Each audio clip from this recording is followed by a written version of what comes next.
Olá, boa noite.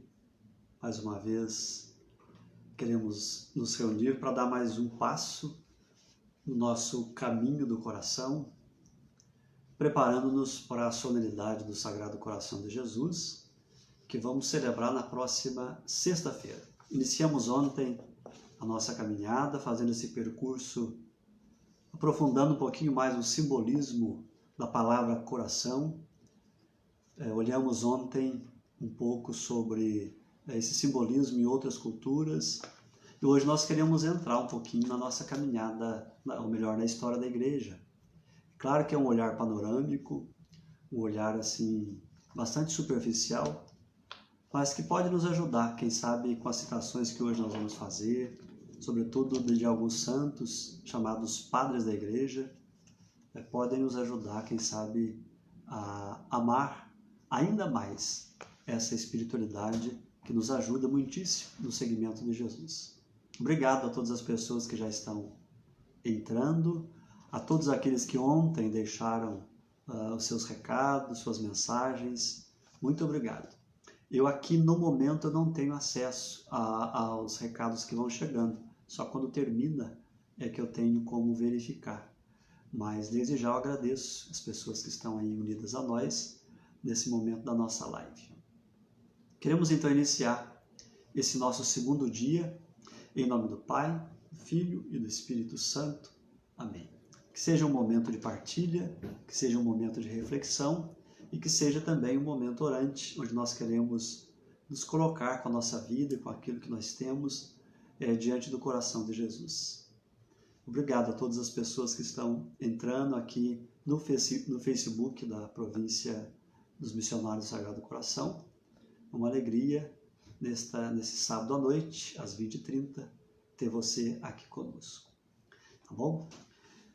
Então nós vamos iniciar, e queremos iniciar hoje, fazendo um pequeno passeio por aquilo que nós chamamos de patrística. O que é esse período chamado de patrística? É o período que compreende, segundo alguns estudiosos, teólogos, pessoas que entendem de história da igreja, aproximadamente ali entre o ano 150 até mais ou menos o século VII, século VIII.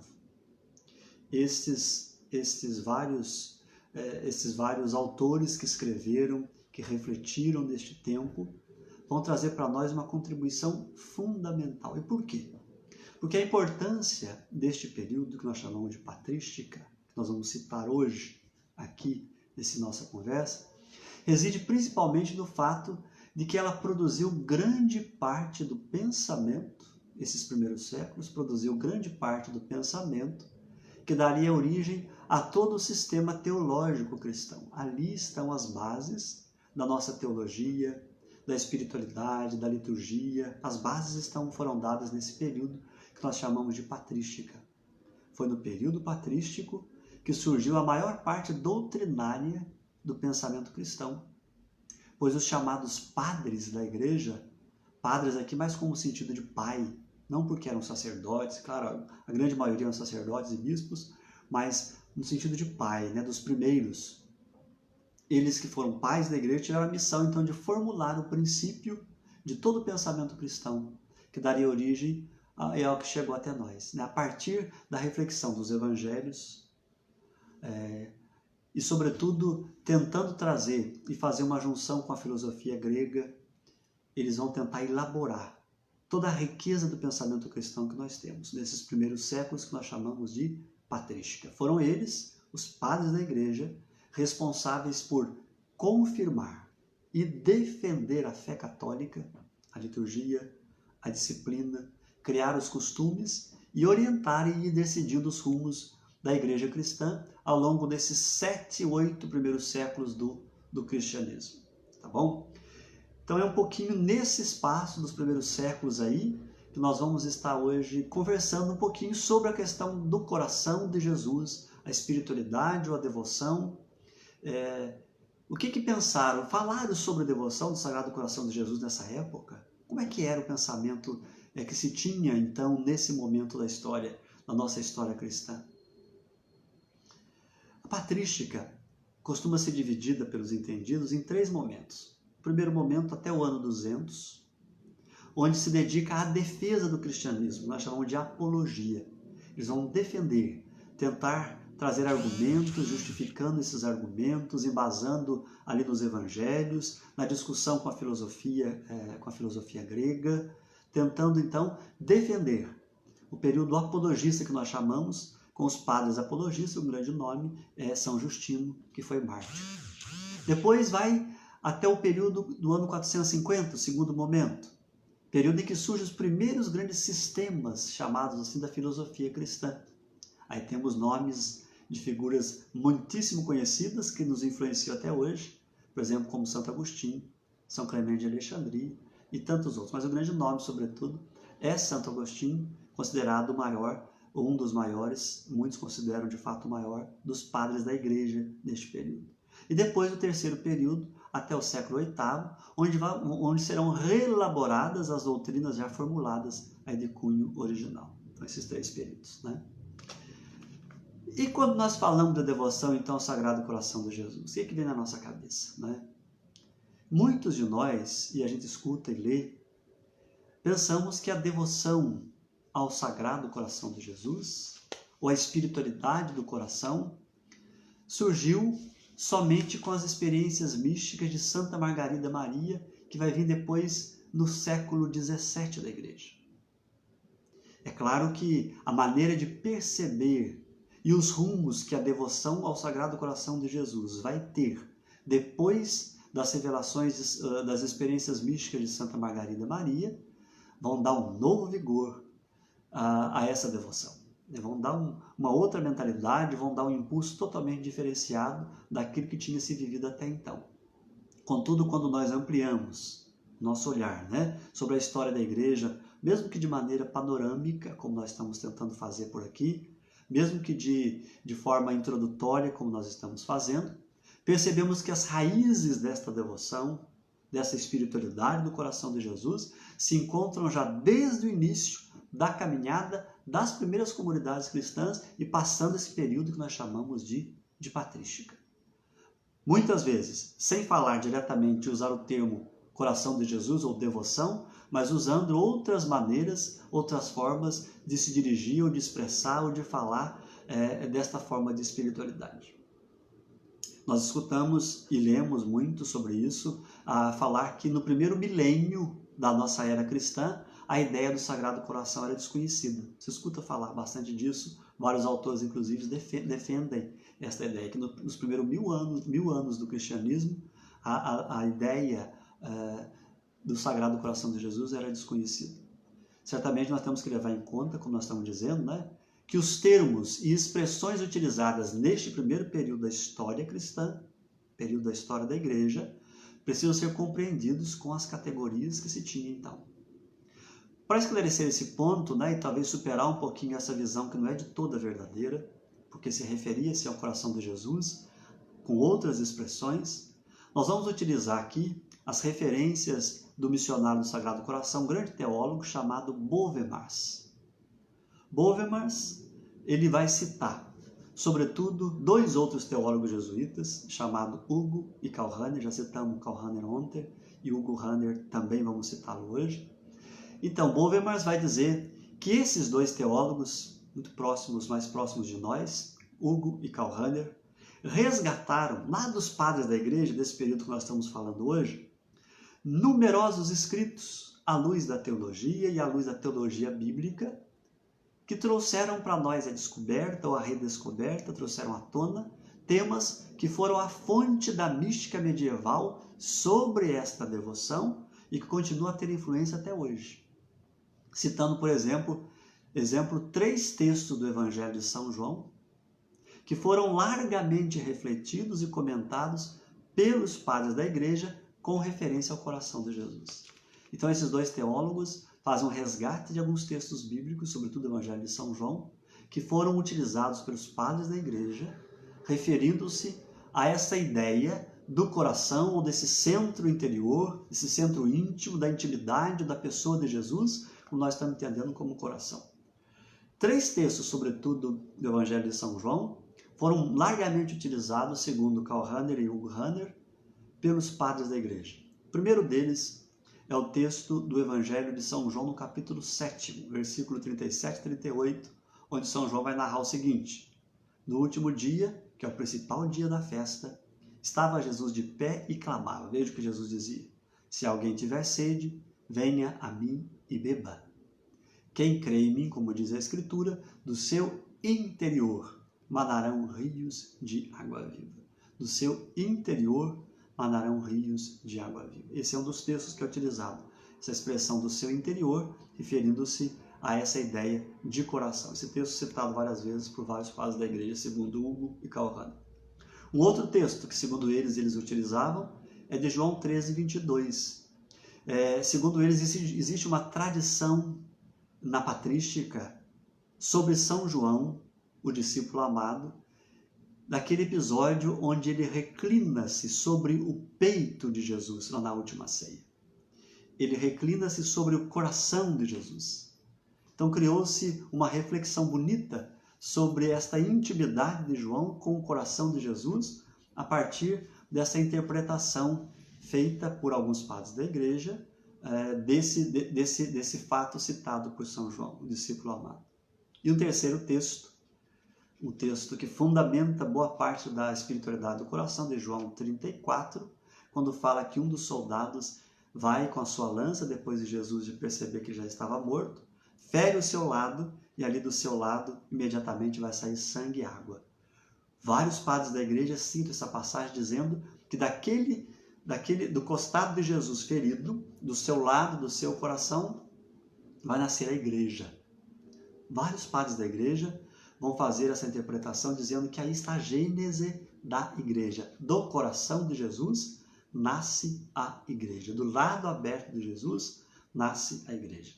Então, Hugo e Karl Rahner, citado pelo nosso confrade Bovermars, irão dizer que largamente os padres da igreja utilizam esses trechos de São João, referindo-se ao coração, e especificamente esse último, ao lado, ao coração de Jesus.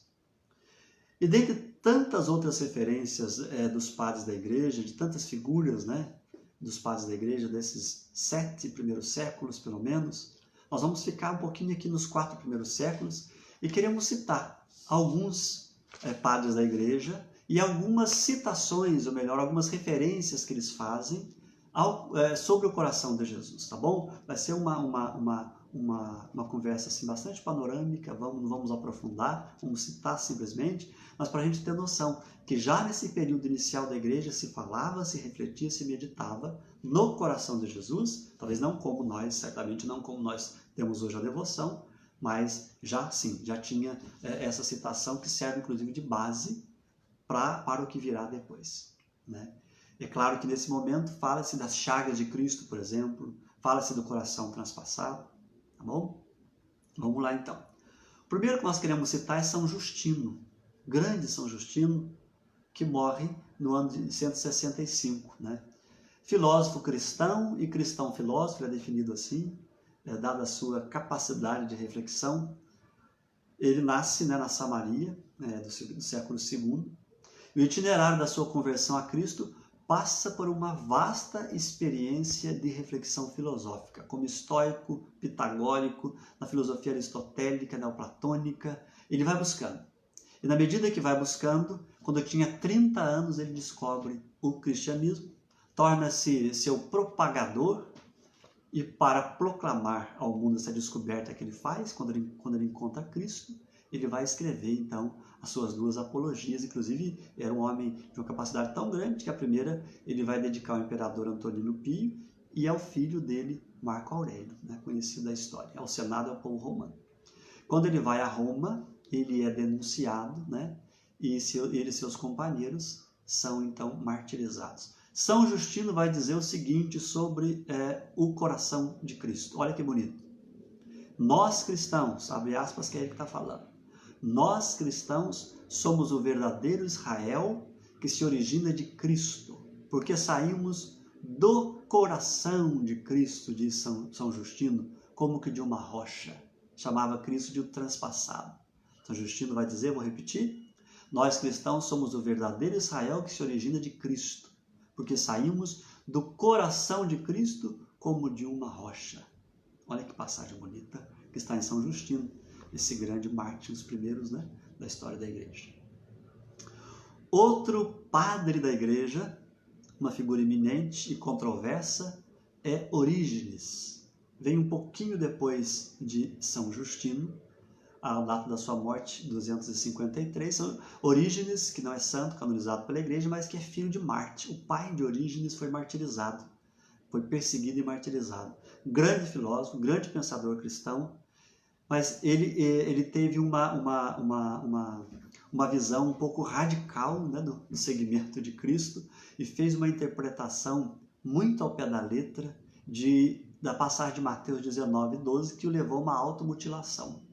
Ele vai ler lá em São Mateus, Jesus dizendo, né, que alguns são eunucos porque nasceram assim, outros foram feitos assim, e alguns se fizeram eunucos por causa do reino dos céus. E o que ele vai fazer quando ele lê isso? Ele vai se castrar, ele se castra, se mutila, né?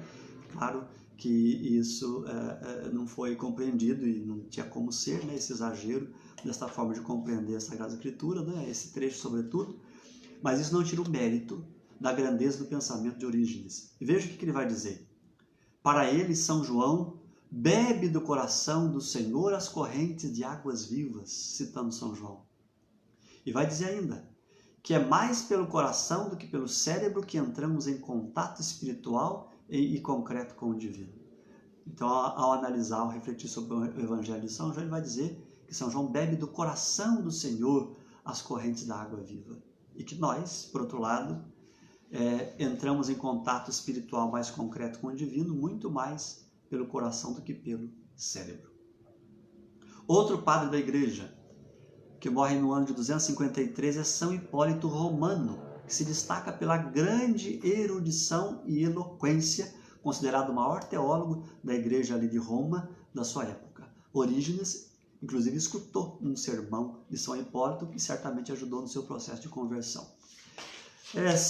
Santo Hipólito Romano, esse padre da igreja, ele vai, num dos seus escritos, trazer de maneira assim bastante detalhada, olha que interessante, o costume que os cristãos tinham de meditar todos os dias, na hora do Ângelus, na ferida do lado do Senhor, no coração traspassado de Jesus. Então já no século III, segundo Santo Hipólito Romano, os cristãos, na hora do Ângelus, no início da tarde, meditavam sobre o ferimento do lado do Senhor. Essa é a informação que ele nos traz. Depois Santo Ambrósio, grande Santo Ambrósio, né, que tem a data da sua morte no finalzinho do século IV, 397. Esse homem foi conselheiro e pai espiritual de 3 imperadores romanos. Vejam a grandeza dele, né? Graciano, Valentiniano II e Teodósio I. É o símbolo da igreja que está nascendo nesse momento, enfrentando as dificuldades das invasões bárbaras, né?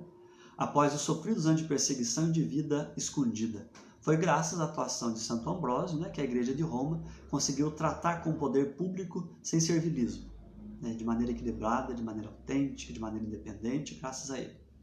Certa vez ele estava em Milão, quando o bispo morreu. Veja que interessante como foi o processo de Santo Ambrósio.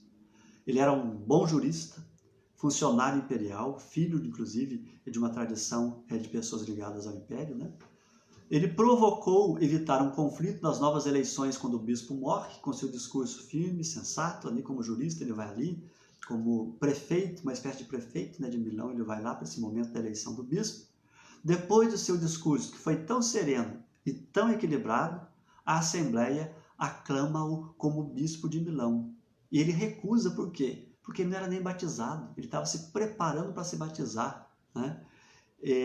Mas ele mesmo assim é aceito, mesmo assim ele é aclamado como bispo, em seguida é batizado, se prepara e assume então como bispo ali em Milão.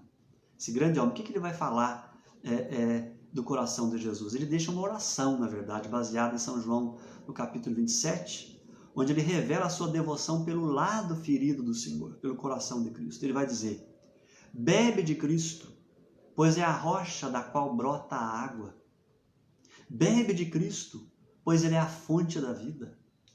Bebe de Cristo, pois é a corrente cuja impetuosidade alegra a cidade de Deus. Bebe de Cristo, pois é a paz. Bebe de Cristo, pois do seu corpo fluem correntes de água viva. Vejam que coisa mais linda, né? Ver o coração de Jesus como fonte de vida, como fonte de água viva, e nele nós devemos beber, segundo Santo Ambrósio.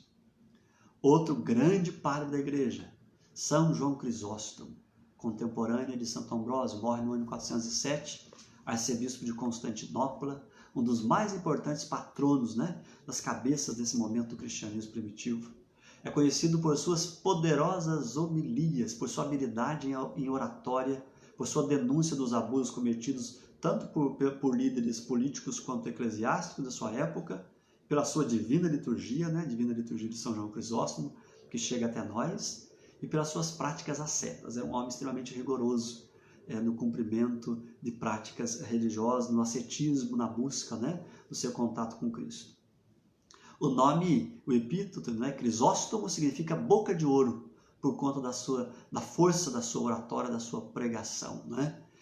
Veja que bonito o que ele vai citar sobre o coração de Cristo. Duas frases de São João Crisóstomo.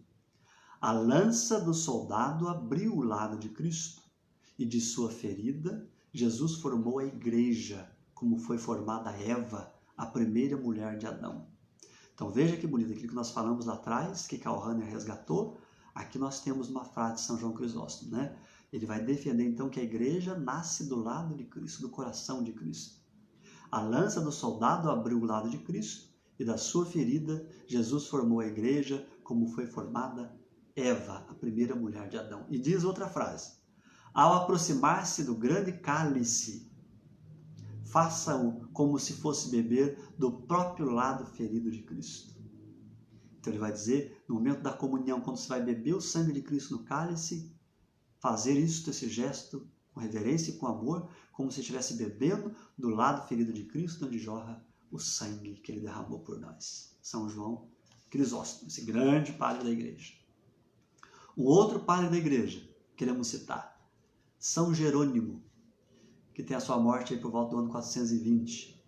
Destacado teólogo, historiador e considerado confessor e doutor pela igreja, né?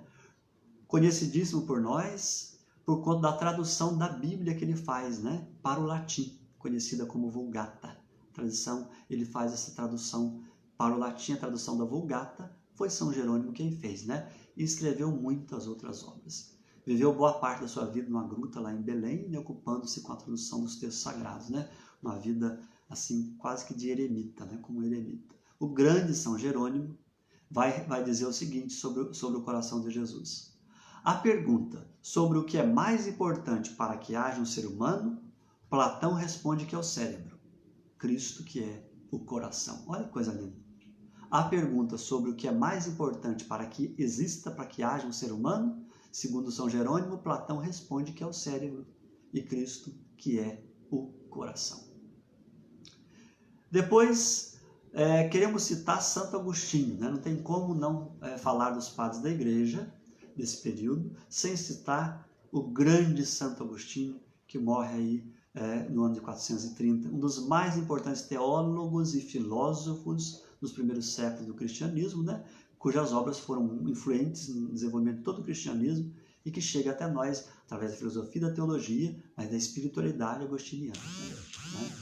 Era bispo de Hipona, a cidade do norte da África, né? Escrevendo na Patrística, ele é amplamente considerado como sendo o mais importante dos padres da igreja no Ocidente. Duas obras-primas de Santo Agostinho, sobretudo na Cidade de Deus e Confissões, ainda são uma das obras, ou estão entre as obras mais estudadas até hoje, né, no campo da filosofia, sobretudo. O que Santo Agostinho vai dizer sobre o coração de Jesus? Ele vai dizer: Adão dorme para que surja Eva. Cristo morre para que nasça a igreja. Eva é formada da costela do adormecido. Cristo é atravessado com a lança depois da morte, para que brotem os sacramentos que fundamentam a igreja. Ó morte pela qual os mortos ressuscitam, que há de mais puro que esse sangue, ou mais redentor do que essa ferida? Veja que comparação mais linda, né?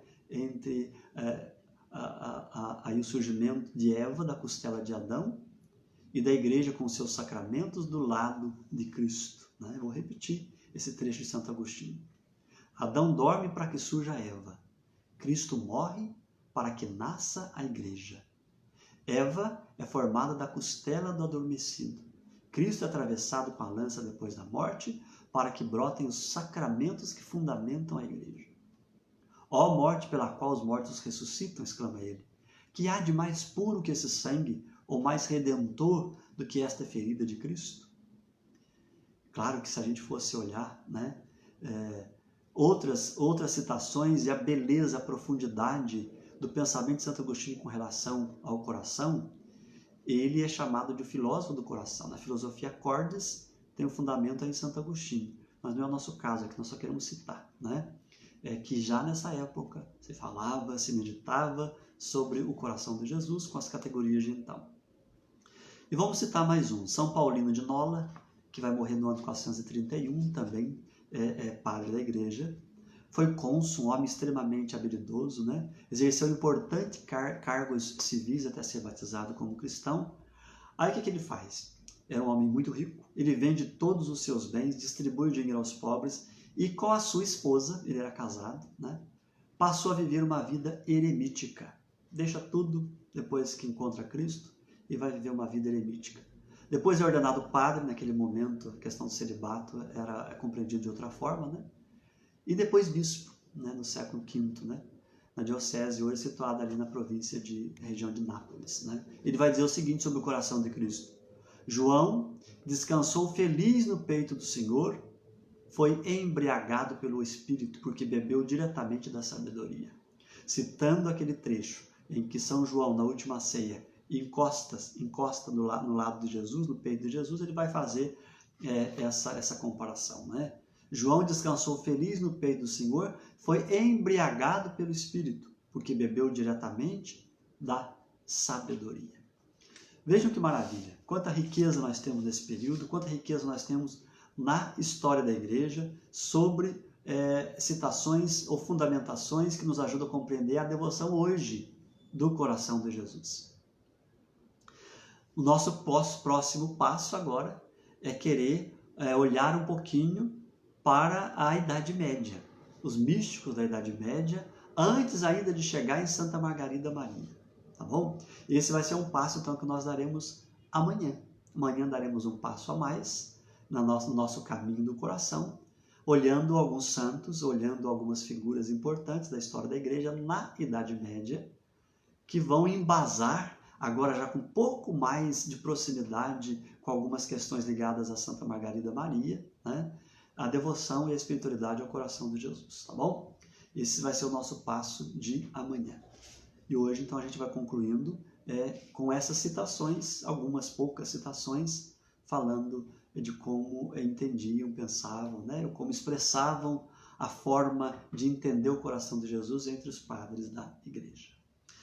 Muito obrigado pela sua companhia com a gente aqui. Já estamos indo para quase meia hora, né, da nossa live. O tempo passa muito rápido. Queremos então, como fizemos ontem, vamos fazer todos os dias, concluir esse nosso momento com um momento de oração. Convido você para que você traga do seu coração e coloque aqui diante do coração de Jesus a sua intenção, a sua necessidade, aquilo que te preocupa, ou aquilo que te angustia, ou aquilo que te alegra, aquilo que te dá esperança.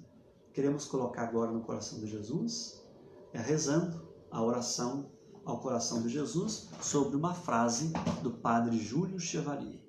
Acompanhe comigo aí no seu coração.